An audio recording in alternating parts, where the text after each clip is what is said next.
जय श्री राम। प्रेम से बोलिए शनि महाराज की जय, हनुमान जी महाराज की जय। ओम नमः शिवाय। प्रिय भक्तजनों, आज आप श्रवण करेंगे न्याय के देवता शनि देव और हनुमान जी की बड़ी ही दुर्लभ कथा। पुराणों के अनुसार शनि देव जी का एक नाम कृष्ण भी है। यह नाम स्वयं श्री कृष्ण भगवान ने शनिदेव को दिया था। आज के दिन जो भी मनुष्य इस व्रत को करता है या कथा का श्रवण करता है, उन पर भक्तों पर शनिदेव के साथ साथ हनुमान जी की कृपा भी प्राप्त होती है। क्योंकि शनि दोष से परेशान मनुष्य इस दिन हनुमान जी की कथा को सुनने तथा भजन कीर्तन करने से उनके सभी प्रकार के ग्रहण और साढ़े साथ ही ढैया समाप्त हो जाती है। और साथ ही शनिदेव की कृपा से भक्तों को रोगों से मुक्ति मिलती है। तो प्रिय भक्तजनों, आइए श्रवण करते हैं दुख दरिद्र को दूर करने वाले शनिदेव की बड़ी ही दुर्लभ कथा। किसी गांव में एक बहुत ही विद्वान ब्राह्मण रहा करता था। एक दिन रात्रि में उसने अपने सपने में देखा कि एक नीला वस्त्र पहने हुए बहुत ही दिव्य पुरुष उसे कह रहा है कि हे ब्राह्मण देवता, मैं तुझे लगूंगा। अब देखिए, यह सपना उस ब्राह्मण को रोज दिखाई देता। इससे वह परेशान हो गया था और दुबला पतला होने लगा। उसका स्वास्थ्य बहुत ही गिरने लगा। एक दिन उसकी पत्नी ने कहा, देखिए, मैं आपको इतने अच्छे से खिलाती पिलाती हूँ, मेवा मिचड़ी खिलाती हूँ, दूध मिलाई खिलाती हूँ, अच्छा भोजन आहार पकाकर खिलाती हूँ, फिर भी आप इतने दुबले पतले क्यों होते जा रहे हैं? इसका क्या कारण है? प्रिय भक्तजनों, उस ब्राह्मण ने अपनी पत्नी से अपना सारा हाल बताया कि मेरे सपने में एक नीले कपड़े पहने हुए बहुत ही दिव्य पुरुष आते हैं। वह मुझे कहते हैं कि ये ब्राह्मण, मैं तुझे लगूंगा। अब यही सोचकर मुझे भूख प्यास नहीं लगती, मैं दुबला होता जा रहा हूँ। तब ब्राह्मणी ने कहा, पतिदेव, मुझे लगता है कि शनिदेव भगवान आपको दर्शन देते हैं। आपके ऊपर शनि की दशा शुरू होने वाली है, इसलिए आपको वे सचेत करते हैं। अवश्य ही शनि महाराज, अब की बार अगर आपको दिखे तो आप उनसे कहिएगा कि आप मुझे सिर्फ सवा पहर के लिए ही लगना। प्रिय भक्तजनों, उस दिन जब रात्रि होती है तो ब्राह्मण फिर से सोता है और उसके सपने में शनि भगवान दर्शन देते हैं और कहते हैं, हे ब्राह्मण, आज मैं तुम्हें लगूंगा। तब ब्राह्मण ने कहा, हे भगवान, यदि आप लगना ही चाहते हैं तो लग जाइए, लेकिन यह बताइए भगवान, आप कितने दिनों के लिए लगोगे? यह शनिदेव ने कहा, हे ब्राह्मण, तुम्हारे ऊपर 7.5 शुरू होने वाली है, मैं तुम पर 7 साल के लिए लगूंगा। तब ब्राह्मण ने कहा, क्षमा कीजिए भगवान, इतना भारी तो मुझसे झेला नहीं जाएगा, 7 साल बहुत हैं भगवान। तब शनिदेव बोले, अच्छा 5 साल के लिए लगूंगा। तब ब्राह्मण ने कहा, शनि महाराज, यह भी मेरे लिए बहुत ज़्यादा है। शनि भगवान बोले, तो ठीक है, 2.5 साल के लिए लग जाओ। ब्राह्मण ने फिर से मना कर दिया। तब शनिदेव कहने लगी, सवा पहर का लगूंगा तो ठीक रहेगा। प्रिय भक्तजनों, उसे सवा पैर की शनि की दशा लग गई। ब्राह्मण ने नींद से उठते ही अपनी पत्नी से कहा, देखो, मैं सवा पैर की शनि की दशा लगी है, इसलिए मैं जंगल में जाकर समय बिताऊंगा। तुम मेरे खाने पीने का सारा सामान बांध दो, मेरे पीछे किसी से लड़ना मत, घर में बैठी रहना, बच्चों को भी कहना कहीं जाने मत देना, और सवा पहर के लिए किसी को गाली भी मत देना, ना सुनना। ऐसा कहकर ब्राह्मण अपने घर से जंगल की ओर चल दिया। जंगल में ब्राह्मण एक पीपल के पेड़ के नीचे बैठ गया और हनुमान जी का पाठ करने लगा। एक पहर बीत गया तो ब्राह्मण ने सोचा, बाकी का समय तो रास्ते में ही बीत जाएगा। सुबह वहाँ से चल दिया और रास्ते में चलते हुए एक सब्जी मंडी दिखाई दी। उसने सब्जी मंडी से एक बड़ा सा कद्दू खरीदा। कद्दू खरीद कर वह अपनी चादर में लपेट कर वहाँ से चल दिया। तभी रास्ते में शनि महाराज एक साधु का वेश बदलकर उसके पास आते हैं और कहते हैं, तुम्हारी चादर में क्या है? ब्राह्मण ने कहा, हे साधु महाराज, मेरी इस चादर में तो कद्दू है। साधु ने कहा, अच्छा कद्दू है तो दिखाओ। जब ब्राह्मण ने अपना चादर दिखाया तो आश्चर्य में उस राज्य के राजा के बेटे का सिर कटा हुआ था। यह देखते ही महाराज, जो शनि देव थे, उस ब्राह्मण को लेकर राज दरबार में पहुंच गए और राजा से कहने लगे, महाराज, यह देखिए, यह दुष्ट दुराचारी आपके पुत्र की हत्या करके उसको सिर को काटकर अपनी चादर में लेकर घूम रहा था, इसे आप दंड दीजिए। प्रिय भक्तजनों, राजा ने जब यह सुना, उस ब्राह्मण ने उसके पुत्र को मार दिया, राजकुमार की हत्या कर दी। तब राजा बहुत क्रोधित हुआ। उसने कहा, मुझे मत दिखाओ, मुझसे यह सब कुछ नहीं देखा जाएगा। सैनिकों, तुम इसे तुरंत ले जाओ और इसे सूली पर चढ़ा दो। जब नगर में यह समाचार कि राजा के पुत्र का सिर कट चुका है और एक ब्राह्मण ने उसकी हत्या कर दी है, तो नगर में हाहाकार मच गया और उस ब्राह्मण को सैनिक सूली पर चढ़ाने के लिए ले गए। जब फांसी चढ़ाने वाले ही थे तब उससे पूछा, जैसा कि नियम होता है मरने वाले से उसकी अंतिम इच्छा पूछी जाती है। सैनिकों ने ब्राह्मण की अंतिम इच्छा को पूछा। सैनिकों ने कहा, हे ब्राह्मण, बताओ तुम्हारी अंतिम इच्छा क्या है। भक्तजनों, ब्राह्मण ने सोचा यदि किसी प्रकार कुछ समय के तक ये फांसी रुक जाए तो शनि की दशा का सवा पहर पूरा हो जाएगा। यह सोचकर उसने कहा, भाई, मैं बचपन से नित्य बालाजी की कथा कहता और सुनता हूँ। आज मेरे मरने से पहले अंतिम बार कथा कह लेने दो। अब क्या। फांसी देने वाले सैनिकों ने उसकी आखिरी इच्छा पूर्ण होने तक फांसी को रोक दिया। कहानी कहते कहते सवा पहर पूरा हो गया। शनि की दशा खत्म हो गई। अब इधर देखिए, राजा का जो पुत्र था राजकुमार, वह जंगल से शिकार खेलकर वापस महल में आ गया। राजमहल में राजकुमार को देखते ही राजा बहुत प्रसन्न हुआ, लेकिन मन में उसे डर लगा, यदि उस निर्दोष ब्राह्मण को फांसी चढ़ा दिया गया तो उस ब्राह्मण की हत्या का दोष लग जाएगा। अब क्या था। राजा ने 2 घुड़सवार को जल्दी से फांसी घर की तरफ दौड़ाया और ब्राह्मण को आदर से ही दरबार में आने का हुक्म दिया। ब्राह्मण राज दरबार में उपस्थित हुआ तो राजा ने क्षमा याचना मांगते हुए कहा कि आपके बगल में जो चादर है उसे खोलकर दिखाओ। राजा की आज्ञा के अनुसार ब्राह्मण ने चादर खोली तो उसमें कद्दू था। राजा ने ब्राह्मण को बहुत सा धन दिया और पूछा, हे ब्राह्मण देवता, मुझे यह समझ नहीं आया, इस सब के पीछे रहस्य क्या था? यह सब क्यों हुआ? आखिर यह सब था क्या? तब ब्राह्मण ने कहा, हे महाराज, मुझे सवा पहर की शनि की दशा लगी थी, इसलिए यह सब कुछ हुआ। राजा ने कहा, हे ब्राह्मण, शनिदेव की दशा किस प्रकार टलती है? ब्राह्मण ने कहा, राजन, यदि राजा या सेठ को यह दशा लगती है तो काला हाथी या काला घोड़ा दान करना चाहिए।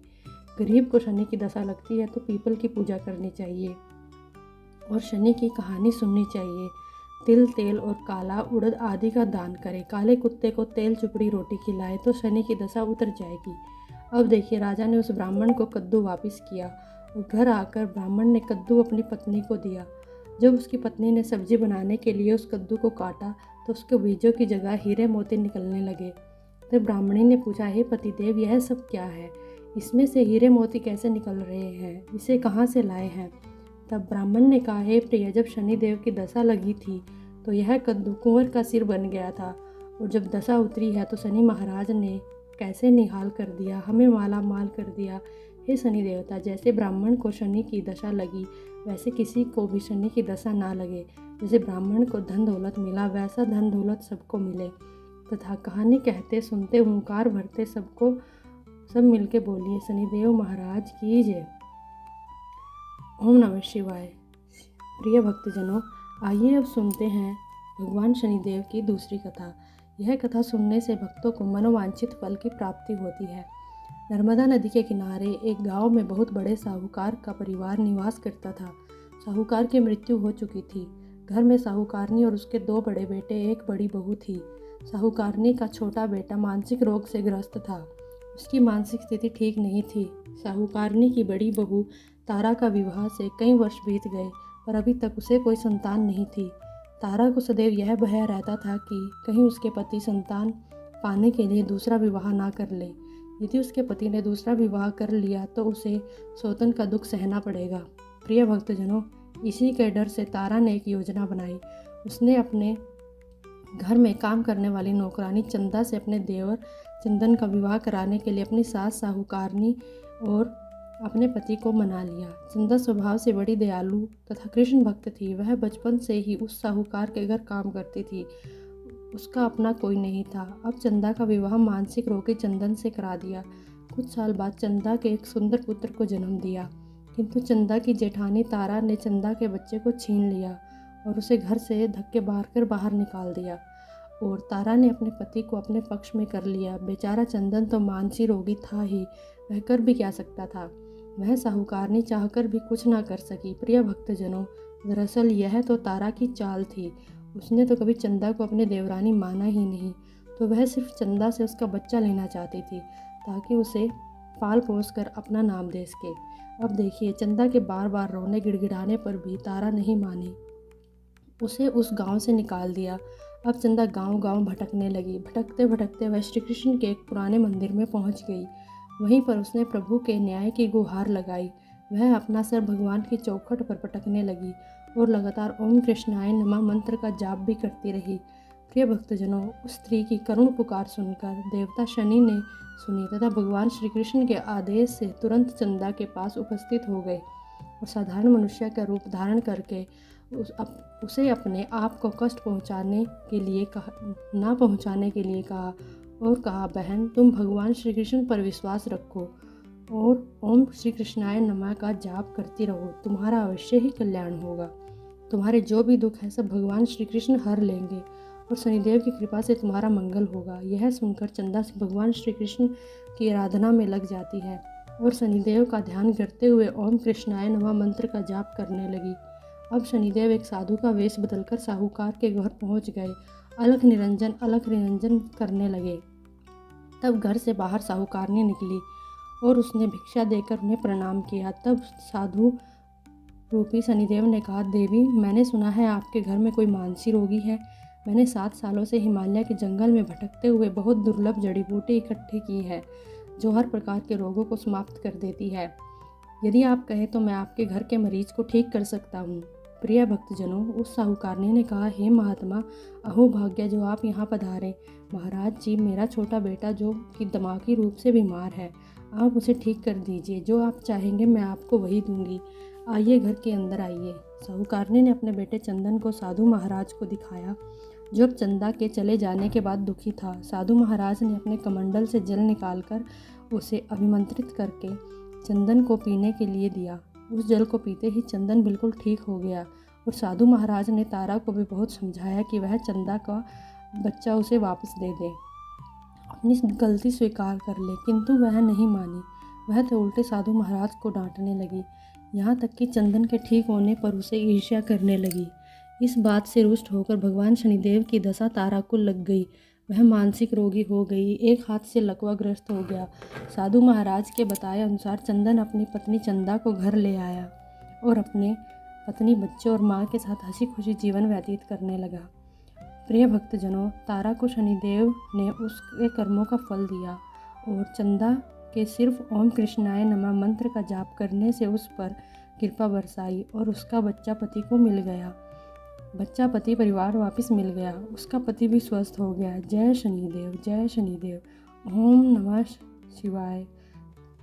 प्रिय भक्तजनों, साढ़े साती क्या होती है, इससे लोग क्यों डरते हैं? यह सही है कि साढ़े साती के समय व्यक्ति को कठिनाई और परेशानियों का सामना करना पड़ता है, किंतु इससे डरने और घबराने की बात नहीं है। इसमें कठिनाई और मुश्किल हालात जरूर आते हैं, परंतु इस समय व्यक्ति को कामयाबी भी मिलती है। बहुत से व्यक्ति साढ़े साती के प्रभाव में सफलता की ऊंचाइयों पर पहुंच जाते हैं। साढ़े साती व्यक्ति को कर्मशील बनाती है और उसे कर्म की ओर ले जाती है। अभिमान हटी और कठोर व्यक्तित्व वाले से यह काफ़ी मेहनत करवाती है। साढ़े साती के 3 चरण होते हैं। साढ़े साती का पहला चरण नज़दीकी रिश्तेदारों और जातकों को प्रभावित करता है। साढ़े साती का दूसरा चरण व्यापार और गृहस्थी को प्रभावित करता है। साढ़े साती का तीसरा चरण परिवार और स्वास्थ्य को प्रभावित करता है। भगवान शनिदेव न्याय के देवता है। यह कभी भी किसी को ऐसा दंड नहीं देते। यदि दंड देते हैं तो उसे उसके साथ कुछ बहुत बड़ी शिक्षा भी देते हैं। जैसे एक माता ने अपने पुत्र की गलती पर उसे दंड देती है, उसकी भलाई के लिए, उसे सही मार्ग पर जाने के लिए, ठीक वैसे ही कर्म शनिदेव न्याय के पथ पर चलने के लिए मनुष्य को दंड देते हैं ताकि वह डरकर आगे ऐसा कार्य ना करे और अपने जीवन को सरल और सार्थक बनाए। भगवान शनिदेव तो न्याय के मूर्ति हैं। इनकी पूजा और भक्ति करके व्यक्ति धन ऐश्वर्य से संपन्न हो जाता है और सफलता की नई ऊंचाइयों को छूता है, जीवन में तरक्की करता है, घर में सुख समृद्धि वैभव का आगमन होता है और व्यक्ति का जीवन बड़ा ही सुखमय हो जाता है। शनिदेव भगवान को प्रसन्न करने के लिए शनिवार के दिन पीपल के पेड़ के नीचे शाम को दिया अवश्य जलाएं। कुत्ते को तेल से चुपड़ी रोटी खिलाएं। शनिवार को जल में तिल डालकर पीपल पर चढ़ाएं और शनिदेव अत्यंत प्रसन्न होते हैं। और ओम कृष्णाय मंत्र का जाप भी करें। ओम